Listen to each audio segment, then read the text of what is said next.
और चलिए सीधा रुख कर रहे हैं मध्य प्रदेश बुदनी का, जहां इस वक्त मध्य प्रदेश के मुख्यमंत्री डॉक्टर मोहन यादव ने सैनिक स्कूल की सौगात दी है शहर को, और सीधा संबोधन आपको सुनवाते हैं।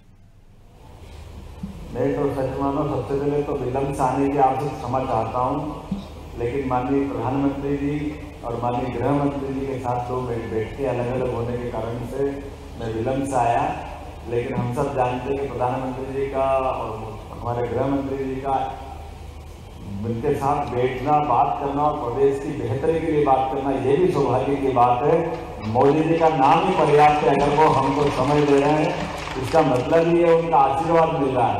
एक बार यशस्वी प्रधानमंत्री का हम अपने स्थान पर जोरदार ताली बजा के अभिनंदन करें। मैं उज्जैन से आता हूं और मैं समझ सकता हूं कि विद्या भारती नगर सैनिक स्कूल का नामकरण सम्राट विक्रमादित्य के नाम पर किया हो तो मुझे कितना आनंद आया होगा। वाकई ये हमारे लिए सौभाग्य की बात है।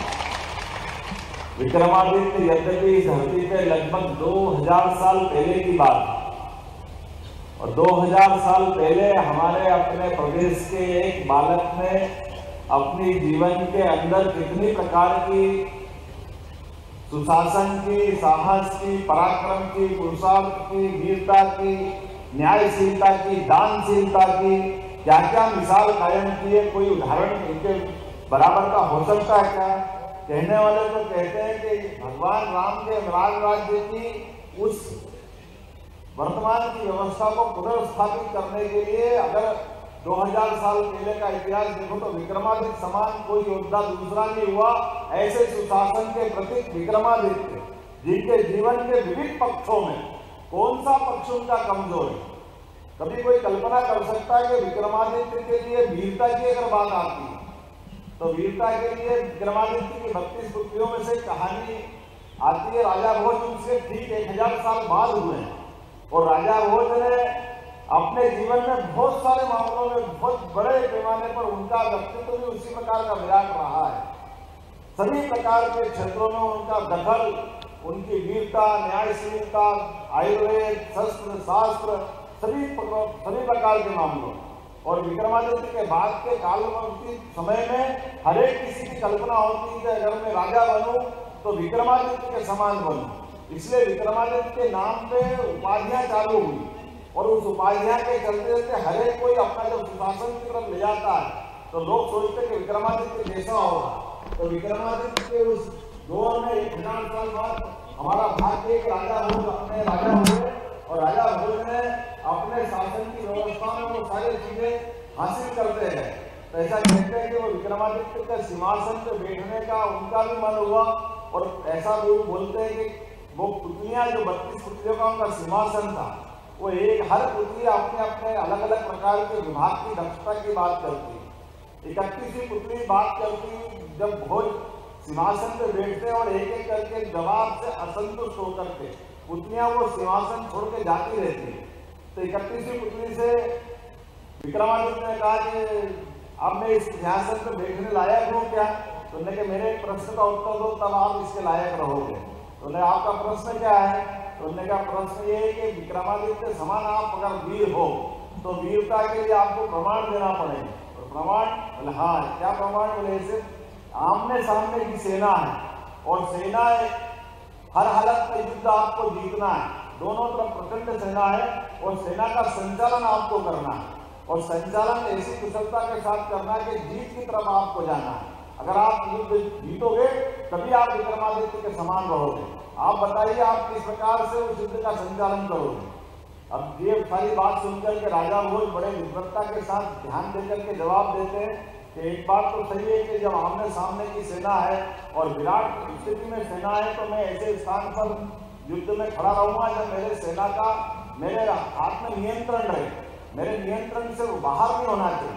दूसरी उन्होंने बात कही कि अगर मुझे युद्ध जीतना है तो जीतने के लिए मुझे इस तरह की भूमिका में भी आना पड़ेगा कि हर हालत में युद्ध जीतना है तो जो सेना हथियार उपयोग करती वो सैनिक और राजा में फर्क नहीं करती।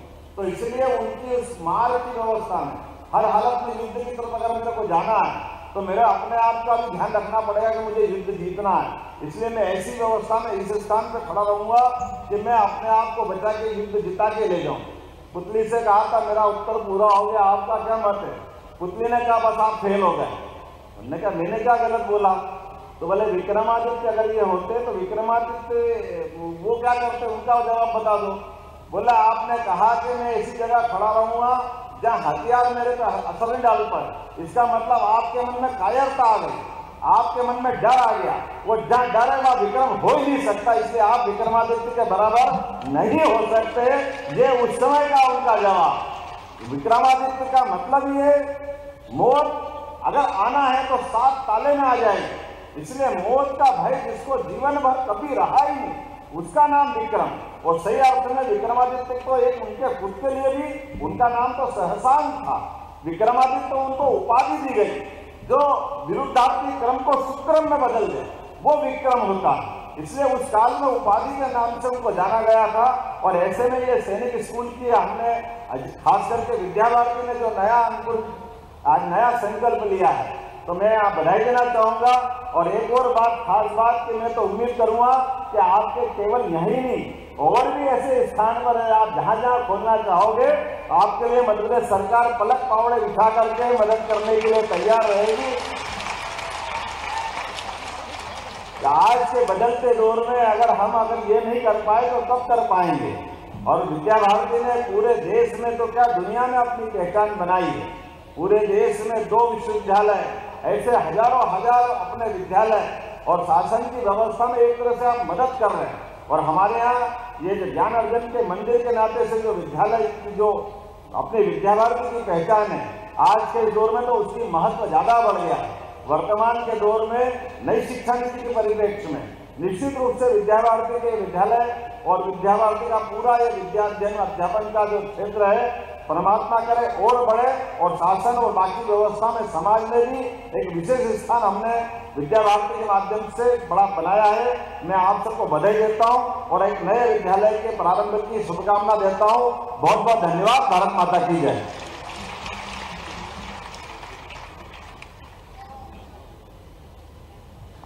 धन्यवाद माननीय मुख्यमंत्री जी, आपने आश्वस्त किया है हमारे इस प्रकल्प में और विद्या भारती के ऐसे अच्छे कामों में सहयोग के लिए शासन स्तर पर भी आपने सहयोग का आश्वासन हमको दिया है।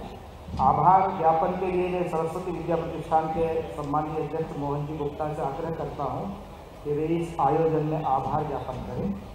आभार ज्ञापन के बाद शांति मंत्र होगा। शांति मंत्र के बाद ये कार्यक्रम समाप्त होगा, लेकिन मंचासीन अतिथियों से निवेदन रहेगा कि अभी शिला अनावरण होना शेष है, इसलिए हम लोग जब नीचे पहुंचेंगे तो शिला अनावरण करेंगे और उसके बाद ही इस द्वार से बाकी सारे लोग जा सकेंगे। आदरणीय मोहन जी गुप्ता।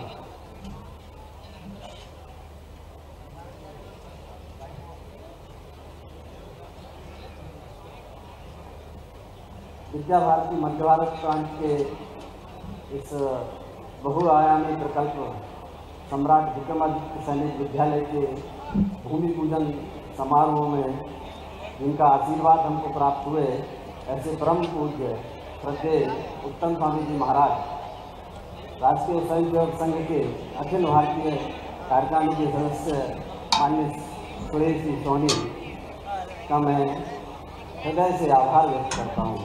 आपका आशीष हमको निरंतर मिलता रहेगा, ऐसी अपेक्षा है।